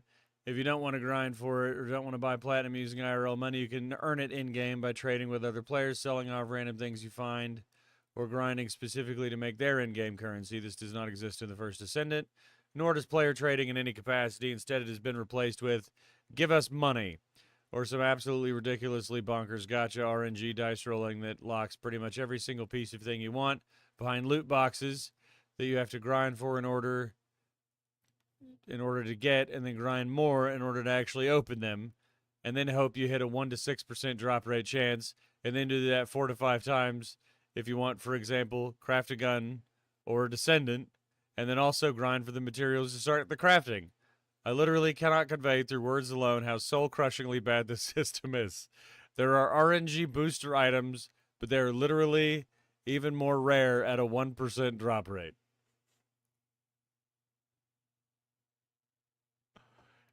Extreme greed. The First Descendant has a lot of cool paint jobs you can put on skins. Unfortunately, despite them literally showering you with paint by playing the game normally and completing challenges, you can't use any because you don't own a skin, which are all locked behind IRL paywalls, except some recently added challenge trash for only some Descendants. Yes, they literally paywalled the color your baseline Warframe feature. The result is that everyone runs around looking 100% identical. Did you somehow complete the soul-breaking grind mentioned above? Have fun waiting days for your crafting to actually finish. Yes, they stole that from Warframe too.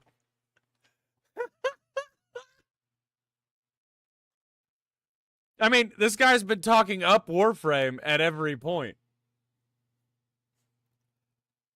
The game has the potential to look really great. Unfortunately, the developers thought it'd be really funny to enforce TAA, temporal anti-aliasing, a horrible graphical setting that makes everything extremely blurry, like someone smeared mineral oil on your screen, and adds serious ghosting to every single visible movement. Here's an in-game example of it with every setting on Ultra except post-processing. Look at her gold hand, all right?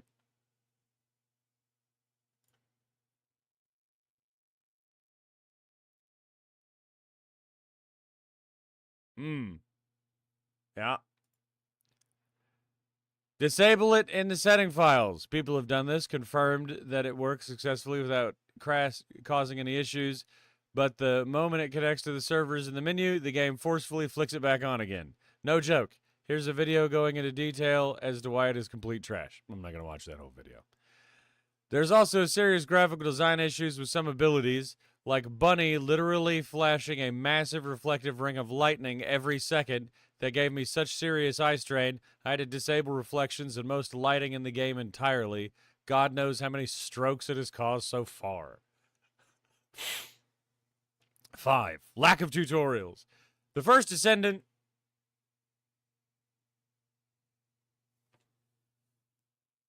There we go. No. No. All right. Wait. Hang on! Lack of tutorial. Yeah, that's what it says. Hang on. I'm going to read it. The first Descendant has a lot of systems and intricate things that it expects you to just know. The singular only effort of a tutorial they've made is adding a trashy quest test exposition robot that only covers some of the things. I guarantee you that you're going to have to Google stuff at least 30 times to try playing this heap of trash. Don't fucking argue with that, Red, because you had to watch a YouTube video. You already told us. Bloated design. There's so many things in this game that don't have to exist. I'll make a list. 1. Phase exchangers. A literal trap item you craft in order to level up a gun by using another gun. Completely useless once you finish the campaign, as every item begins to drop at level 100, but something you have to spam craft and keep using over and over while you're doing the campaign if you have a gun you really like, and also wait for the craft time or pay money, or just pick up the higher level guns as they drop and use them for free, since they're often way more powerful as well. 2. Silicone, the Module Master. An NPC you have to spend a solid minute running to at the edge of town in order to do anything module related. Why does he exist instead of buttons on your module UI? I do not know. Prime Hand. A thing you go to in order to gain mastery rank, whereas your descendant steps on a hand and gets zapped. Weird science mastery rank is account related and has nothing to do with the descendants themselves. If you don't go do this, you will have a constant pop-up of mastery rank level up. Why don't you just level up dynamically, like the level on your descendant or season level, in order to not break the game pacing? I do not know. 4. Elemental resistance. Poster child of a feature checklist crammed into this game without any sort of thought. Even if you get thousands upon thousands of this stuff, which is very hard and expensive, it literally does nothing except a marginal 10 to 20% damage reduction for ruining your descendant modules and gear. Video going over it here. 7. Intrusive EULA and easy anti-cheat in Black Cipher and performance. They're both terrible kernel-level anti-cheats that not only negatively impacts game performance and load times, but also doesn't work. Yes, they're most likely the primary reason as to why the game runs like trash for a lot of people. They also open up massive data collection and privacy and security concerns. More info here. I don't buy that one. But you know, the fellow went into depth, you know, and I get the feeling he doesn't like that game.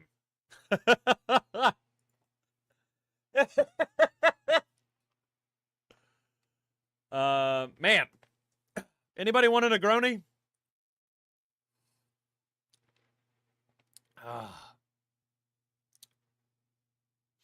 It's still better. It's still better. It's still better than with the gin, but it's not. I think I need to get some Aperol.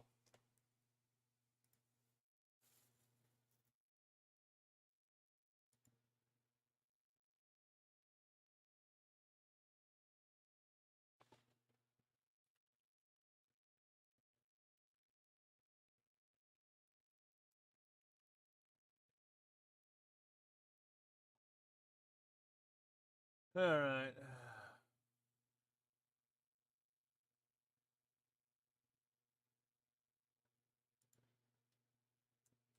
Okay, so I kind of understand what everybody's saying because Red Mage just sent me an image with no context, and I can't tell if it's from Warframe or the First Descendant.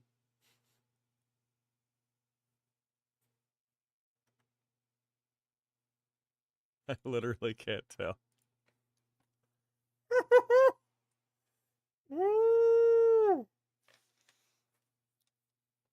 I used to play a lot of Warframe back in the day. I did like it. It's fun.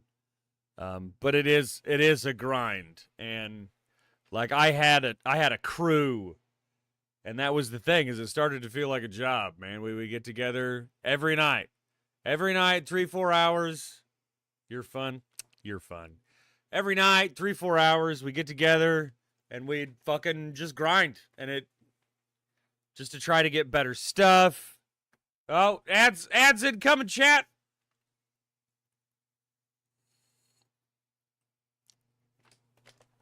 I mean, they'll be here in a minute or so, there and abouts. Yeah, I don't know. I used to like Warframe a lot, sort of fell off of it, so I don't really know. I liked Destiny a lot, but they kept telling me I had to pay them more money to keep playing the game, and I think that they're pieces of shit for that, and I did not want to give them more money to keep playing the game, so I quit playing the game. I would like a Destiny-esque experience that did not cause me to have to pay more, like 7 times after I've purchased the game. Oh, we released new content. It's only like a raid and 3 missions, but if you'd like to play it, it's going to be $70. Otherwise, your friends are going to play it without you, and you're going to be left all alone. And I don't like that. Have you been playing the First Descendant as well, Dubs? Because that's what we were reading, was the First Descendant thing. Review. You bought the Battle Pass. There's a Battle Pass? God damn it, I'm so fucking tired of Battle Passes. You basically have to commit your time to just one game so much with all these fucking Battle Passes. Like, because you want to get your money's worth, right? Yeah. That's why I like the way they did it in Diablo 4. You do the Battle Pass. There is nothing in the Battle Pass that like gives you higher XP gain like there is with Rocket League. It's just the Battle Pass. And it completes whether you bought it or not. It's always tracking in the background. And then you get to the end and you want it, then you can buy it. And it's $10. And you get like 7 of those dollars back, like the second that you buy it. So it's $3. I really like that way.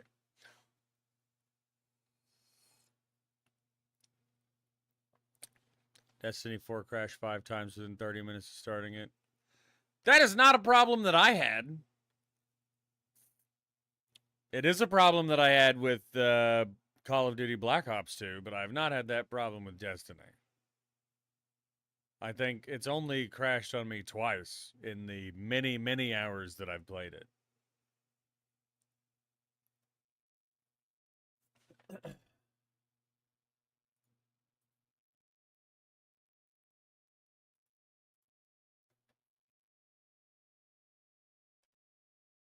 Diablo 4. Yeah, I thought that's what I said. All right, I gotta take a leak at some stuff. I'll be back in a few, chat. Get up, stretch your legs. I will be back, so you should come back too, because I'm really liking talking to you.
Okay, what, chat,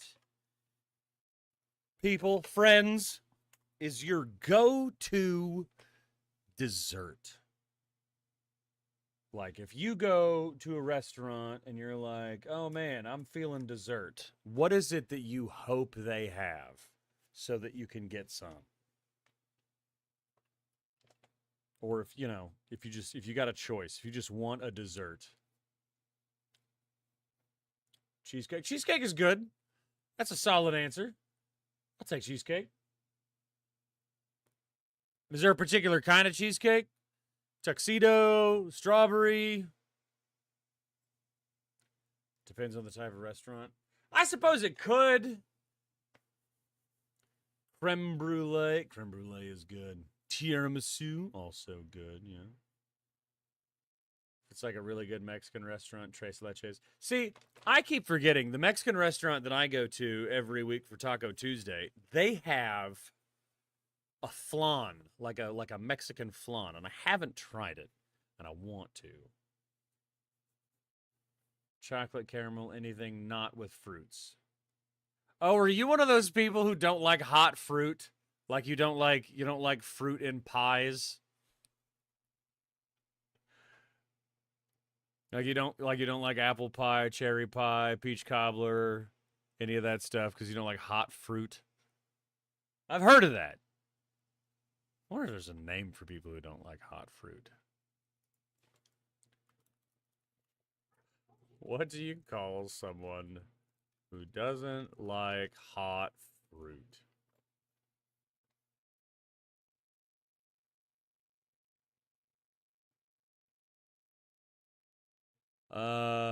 There doesn't appear to be a name for it, but I did find a Reddit post. I'm not a fan of fruit and most baked goods. Yes, yeah, so you just don't like hot fruit. I found a Reddit post on unpopular opinion that says warm cooked fruit is not okay. Whole chunks of soft cooked fruit are nasty, especially in American desserts like fruit pies. I can only tolerate the Costco apple strudel if it's straight out of the fridge so the apple at least has some rigidity. The very first comment says, well, you've done it. You've posted a truly unpopular opinion. Now get out.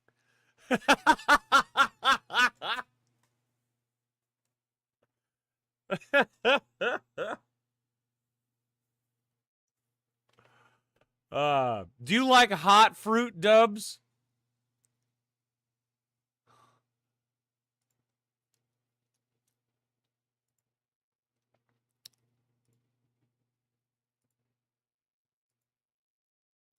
All right. So far, we found out in our lessons of bartending that Aperol and Campari are made by the same people. So I think I need to get some Aperol to try and make my Negronis with instead of Campari. I think it might smooth it out a little bit. We did, however, also find out that there is another ingredient called cynar, which is apparently very herby, as it's made with 13 herbs and plants, predominantly the artichoke. Now, I like a good marinated artichoke heart.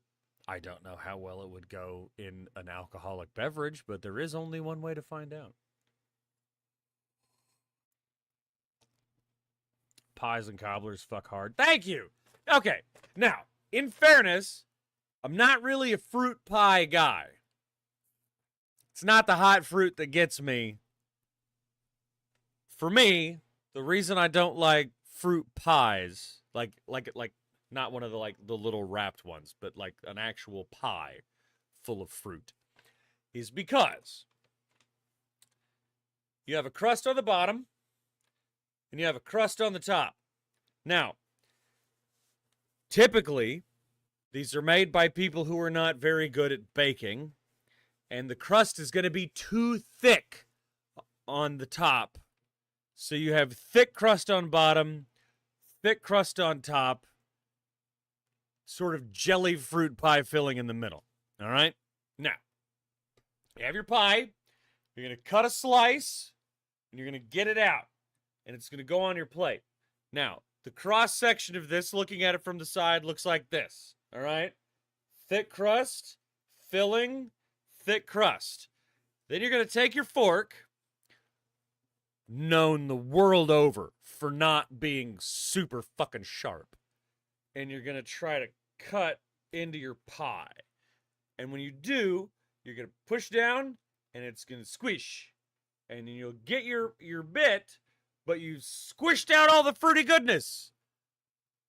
And then you have to gather that shit up and try to get it on, like, another serving, another bite. I like the flavor of it. That's why I like crumbles so much. Yeah. I definitely prefer a crumble over a pie because it's literally all the same ingredients, but they've already done the work for you of mixing it all up together, so it's not a pain in the ass to eat.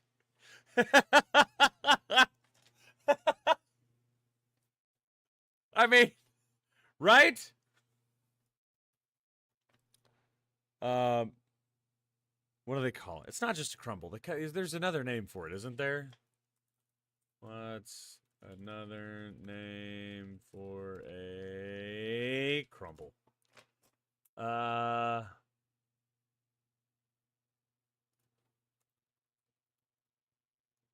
Dessert.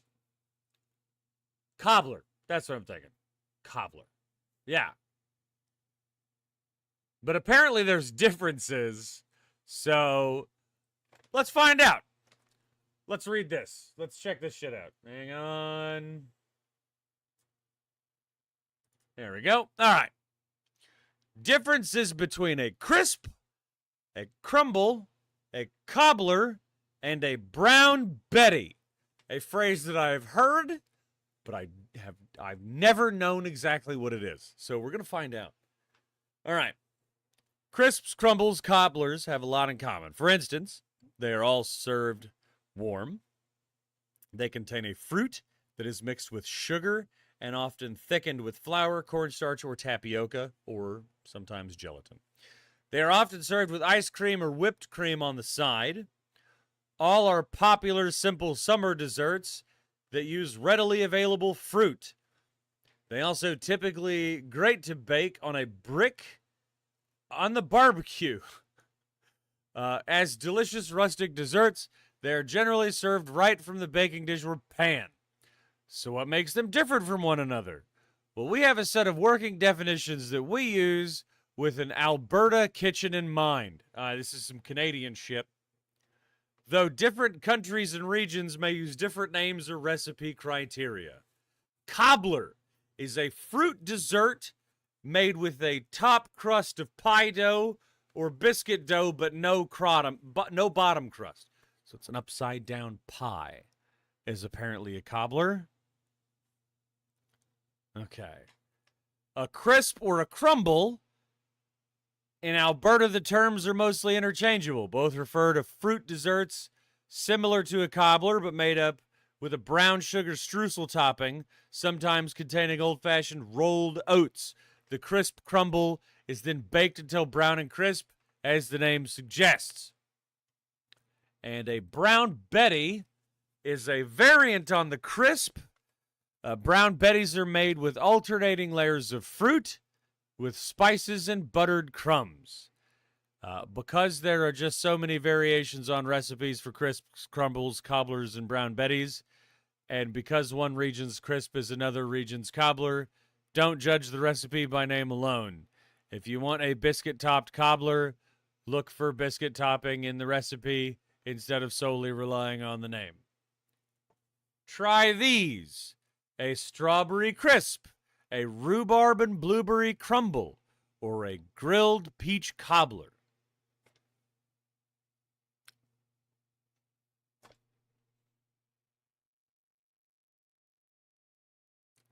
I still think they're all the fucking same. They're just not a pie.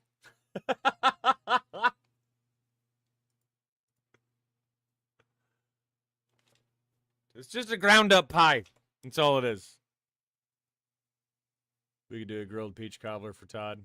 Are peaches in season right now? Let me check the local grocery store.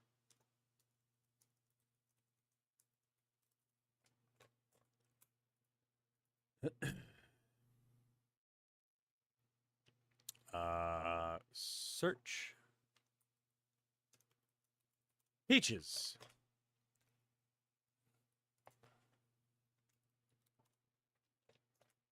No. Peaches do not currently exist at Price Chopper. Hang on. Let me look at Instacart here.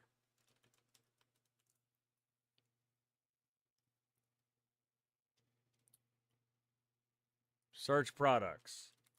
Peaches.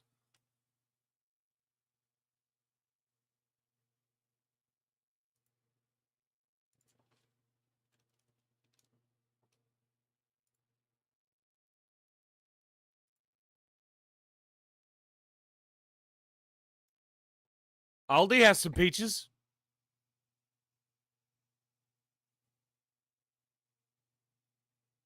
£2 of peaches for $3.30. That's pretty good. That's a pretty good price, if we're being honest.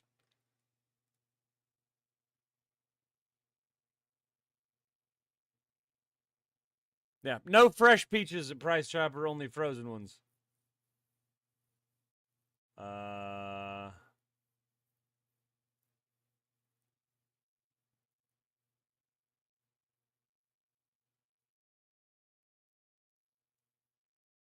So I just searched peaches on Instacart, and this came up. It suggests that I go to Best Buy and buy Princess Peach Showtime on the Nintendo Switch, or the Hori Horapad Peach wireless Nintendo Switch controller, or the RDS Industries Nintendo Switch Game Traveler Deluxe featuring Princess Peach, or the Hori Vault case for Nintendo Switch featuring Princess Peach.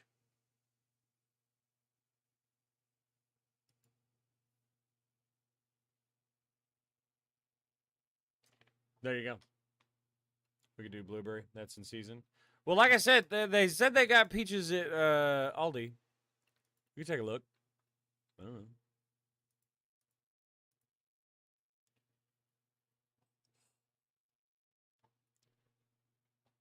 Oh. Come on, chat. Talk to me. What are we talking about? We're doing just chatting right now. So what are we going to chat about? Football? Can we chat about who can't wait for fucking football to start? Because I can't wait for football to start. I need it.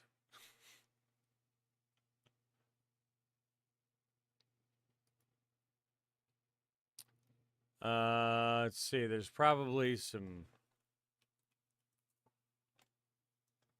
smoked bourbon peach cobbler. That does sound good.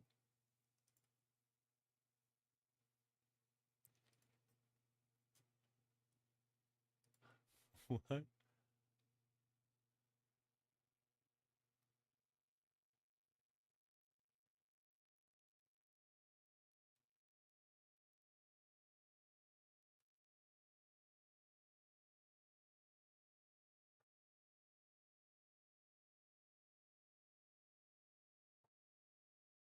How do you make a smoked bourbon peach cobbler?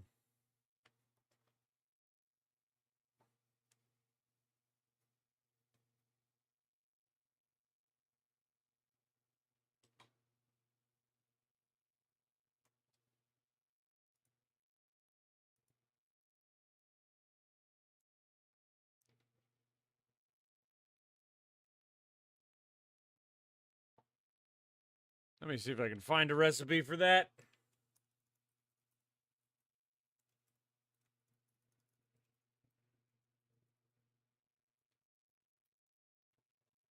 Peaches, bourbon, brown sugar. Yeah, no, I mean, yeah.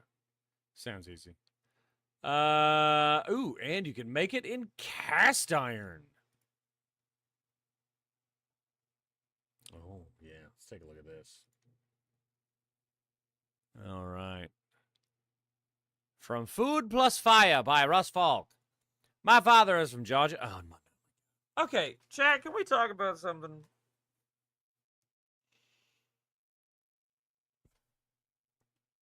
Why do recipe websites insist on telling you everything except for the goddamn recipe? It's every time.